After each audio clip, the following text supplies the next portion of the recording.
Assalamualaikum warahmatullahi wabarakatuh. Kembali bersama saya host yang lagi-lagi magang John Fahrenheit dan co-host saya Albi Davo Paudra di acara podcast Ngopi Ngobrol Pintar. Oke, sekarang kita bahas apa ya materinya? Bukan materi sih, perbincangan kita ngapain ya? Pembahasan kali ini kita bakal memperkenalkan ekskul dan juga acara podcast dan segala macam yang ada di ekskul jurnalistik ini, di channel ini tentunya. Karena kan kemarin tiba-tiba upload podcast tentang Betul. alumni dan Benar. juga anggota, tapi nggak ada penjelasan tentang apa sih ekskul jurnalistik itu.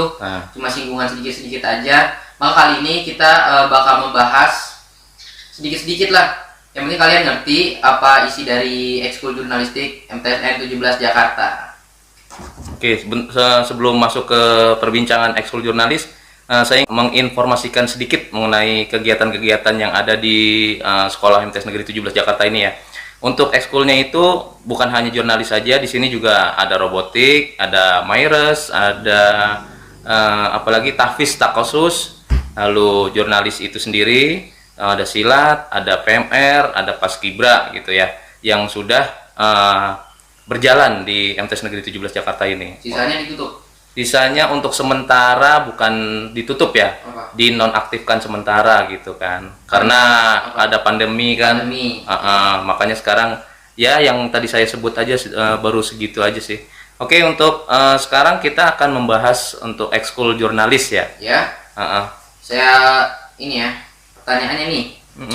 Kapan itu pertama kali berdirinya ekskul jurnalistik di MTSN 17 Jakarta? Oke, untuk awal mulanya itu ekskul jurnalis itu yang mendirikan itu teman saya, namanya Pak Andi. Dia itu mulai bukan mencanangkan sih sebenarnya, bukan merumuskan juga, Mencetuskan. Iya betul, ingin mencetuskan ada ekskul jurnalis di MTS Negeri 17 Jakarta ini gitu kan.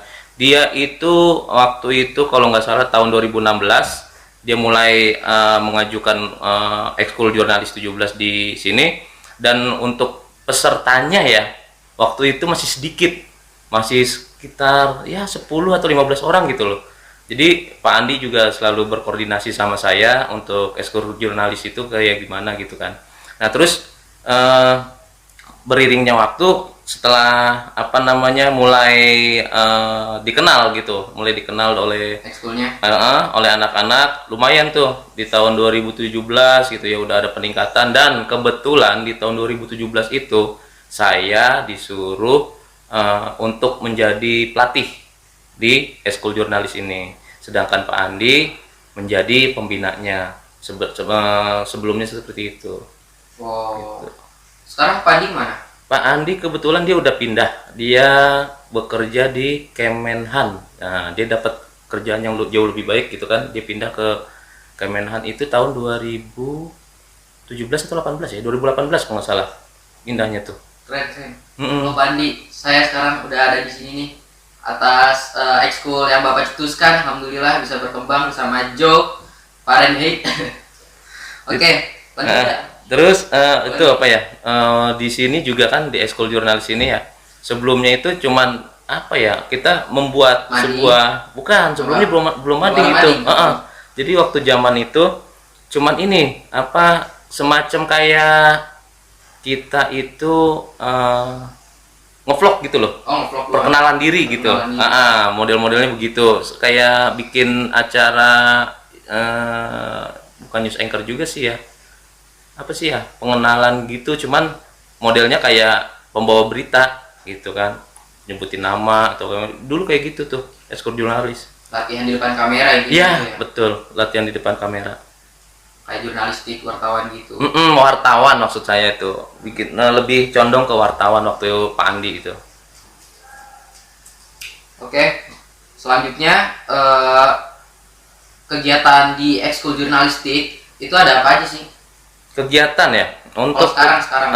Untuk kegiatan ini lumayan ada beberapa ya, kayak misalkan mading itu ya pasti ya kan, untuk mengisi mading-mading di MTS gitu kan.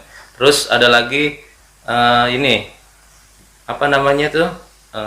semacam membuat berita, buletin media Dalam bentuk dalam bentuk artikel, artikel. terus web kita juga bikin. Nah, lanjutnya itu setelah itu kita movie ke Film-film. film-film pendek. Film pendek. Ya, kita di situ ada editor, kameramen segala macam, kita belajar juga di situ.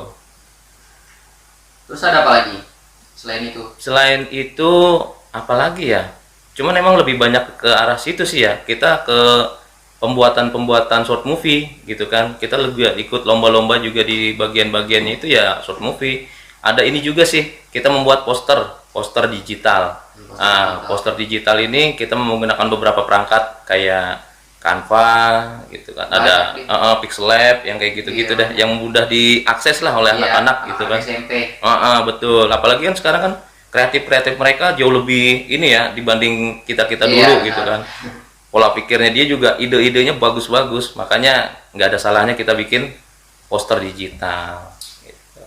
Terus selain itu apa namanya, kegiatan-kegiatan yang kayak podcast atau bikin inovasi-inovasi lainnya lah. Itu jadi kalau semacam podcast itu kita baru berdiri, bukan baru berdiri sih, kita baru mulai merintis lah ibaratnya gitu kan. Jadi dengan perkembangan zaman gitu kan, apalagi di dunia digital ini kan kayak YouTube, itu kita kan bisa buat wadah gitu, kita berbincang-bincang, sharing gitu kan. Apalagi di sini kan cakupannya juga lumayan luas gitu kan. Ada alumni juga yang bisa berbagi, dia cerita kayak gimana dia bisa masuk sekolah unggulan gitu. Jadi ya mulai ya barulah ini hitungannya untuk podcast ya. Saya juga pengen nanya nih, podcast pas pertama kali dikeluarin itu pasti kan guru-guru atau kepala sekolah atau siapalah atau pelatih ekskul lain atau misalnya anak-anak murid, itu reaksinya gimana sih? Apakah ada negatif atau positif itu? Kalau untuk saat ini yang saya dapati itu ya alhamdulillah positif. Kenapa? Karena dengan adanya podcast ini kita jadi ini ya belajar semacam entertain gitu ya. Kita bisa berbagi, kita berani tampil di layar gitu kan. Dan alhamdulillah reaksi mereka ya pada senang gitu ya. Kita ada podcast gitu. Terutama guru-guru ya. Guru-guru juga pengen gitu. Pengen untuk ngikut podcast gitu. Cuman yang untuk skupnya itu ya lebih formal lah, pendidikan lah. Kalau misalkan kalau saat ini kan kalau kita di jurnalis kan hanya ya perbincangan-perbincangan biasa lah. Yang penting ada ininya pembahasan gitu. Kalau guru formal beda dikit dong. Jangan disamain dong. Kalau guru pakai ini kan kesannya gimana ya?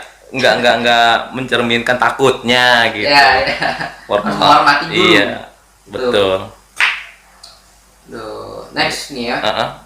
Apalagi?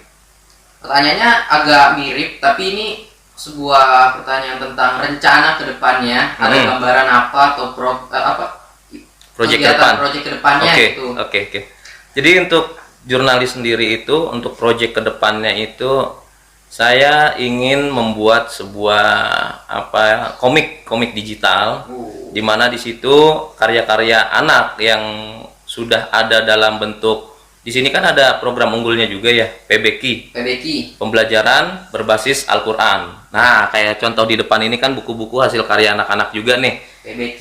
Betul. Nah, jadi mereka juga dibimbing untuk membuat sebuah komik dalam bentuk coret-coretan. Cuman kalau saya berpikir, mindset saya adalah untuk mendigitalisasikan supaya karya-karya mereka itu bisa di webkan gitu. Makanya kita akan membuat sebuah proyek baru, komik digital gitu. Ya kita tunggu aja nanti programnya gimana, progresnya seperti apa. Masih terus harus ngikutin channelnya di jurnalis itu. Lagi? Iya, selain di McD. Iya. Ada lagi? Udah sih sebenarnya, tapi saya pengen nanya nih, kan sebentar lagi kan MPN kenaikan kelas ya? Iya, betul. Buat mungkin adik-adik yang mau masuk MTS 17, bingung sama mau nyari ekskul apa nantinya, atau merasa dirinya punya bakat di ekskul jurnalis, ya boleh aja kali tinggalin kolom komentar gitu, saya mau ekskul jurnalis, atau nanti kalau kalian udah tertarik masuk ekskul jurnalis, udah ngelihat apa sih bayangannya, kalian bisa daftar kalau misalnya kalian udah daftar di MTSN 17. Betul. Dan di sini juga kan nggak cuma kita di ekskul jurnalis itu fleksibel ya, nggak cuman mading doang atau apa namanya bikin berita ya, bikin berita doang kayak gitu. Sini banyak. Jadi ada di sini tuh di jurnalis itu kita punya divisi ya, divisi masing-masing. Siapa yang di divisi mading khusus, siapa yang membuat berita gitu kan, siapa yang di short movie gitu kan. Dan lagi nanti kalau misalkan project yang di komik digital ini sudah berjalan, kita bikin divisi satu lagi. Gitu sih. Jadi jangan terlalu kaku lah. Di jurnalis ini kita fleksibel gitu kan. Kalau misalnya ada yang punya inovasi mau mengajukan gitu, boleh. Mengajukan apa nih? Mengajukan misalnya kan sekarang lagi tren ini nih, misalnya tren nyanyi. Ya. Boleh nggak sih ekskul jurnalis mau bikin studio musik, mau bikin nyanyi gitulah, atau apa gitu? Boleh. Itu sangat terbuka ya. Karena kan di jurnalis kan namanya kan media juga ya. Media itu tidak serta-merta hanya kita itu aja menulis berita atau mading atau segala macam. Kita fleksibel kok di sini. Yang penting apa? Yang penting anak itu bisa untuk berkreasi, berinovasi supaya mereka juga tidak terpaku dengan satu sisi aja gitu. Kita fleksibel aja. Gitu. Ada lagi nggak pertanyaan yang agak-agak sulit gitu yang bisa dijawab? Asik. Parah ya. Saya mau nanya apa lagi ke dia? Iya. Sangat sulit. Emang dia bisa jawab macam-macam pertanyaan. Sudah berpengalaman. Dibilang pengalaman enggak, terus baru ini saya jujur aja pegang jurnalis ini 2017 sampai 2018. Di 2018 itu saya sempat berhenti, saya ada kerjaan lain. Lalu di 2019 itu pertengahan bulan kalau nggak salah, waktu masih Albi ya, masih sekolah ya, di kelas 2 apa kelas 3 sih, kelas 2 ya, yang waktu kita itu workshop di itu, ya kelas 2 kan berarti kan. Nah itu kan sebelumnya kan Ibu Elisa kan. Nah Ibu Elisa itu sekarang jadi pembina saya dan saya melatih di jurnalis pas tahun 2019 pertengahan sampai sekarang gitu. Lumayan lama ya, 2 tahun ada ya, udah ya. Iya ya, udah berasa ya. Saya udah mencetuskan beberapa orang-orang yang bisa dibilang lumayan di bidangnya, kayak Albi di media, sekarang di mana? Di Mkom kan ya? Medcom kan? Terus ada Aryo, satu lagi di multimedia, broadcasting, segala macam. Seneng deh pokoknya alumni-alumni MTS 17 yang di ekskul jurnalis bisa melanjutkan di sekolahnya itu ya dengan itu. Jalur yang sama, betul.